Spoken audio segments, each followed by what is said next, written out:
వృశ్చిక రాశి అర్ధాష్టమ శని వెళ్ళిపోతూ ఉంది. చాలా చాలా చాలా అనుకూలంగా ఉంది. సో 100కి 100% అనుకూలంగా ఉంటుంది. సో నీకు ఎందుకో చాలా ఆనందంగా అనిపిస్తుంది వృశ్చిక రాశి గురించి చెప్తూ ఉంటే. సో చాలా బాగుంటుంది. అర్ధాష్టమ శని వెళ్ళిపోతుంది. మరీ ముఖ్యంగా స్త్రీలకు అనుకూలంగా ఉంటుంది. సో కళాకారులకు, మీడియాలో ఉండేవారికి, సినిమా రంగంలో ఉండేవారికి, రాజకీయ రంగంలో ఉండే మహిళలకు ఈ సంవత్సరం విపరీతమైన రాజయోగం ఉండబోతూ ఉంది. సో విద్యార్థులకు ఉత్తీర్ణత శాతం ఉంటుంది. ప్రేమలో సఫలం చెందుతారు. వీసాలు వస్తాయి, ఉద్యోగాలు వస్తాయి.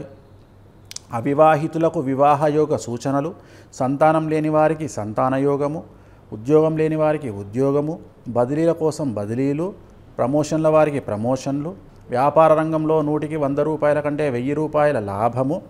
సో మంచి వర్షాల వల్ల పంటలు దిగుబడి రాబడి పెరిగి రైతులకు విపరీతమైనటువంటి ధనము. రాజకీయ నాయకులకు చాలా చాలా చాలా అనుకూలమైనటువంటి జన వశీకరణము, పదవులు. సో ఏ రంగంలో తీసుకున్నా వృశ్చిక రాశి వారు తోపు. 100కు 100% అనుకూలంగా ఉండబోతూ ఉంది. సమస్యలు ఏమీ లేవు, రెమెడీస్ ఏమీ లేవు.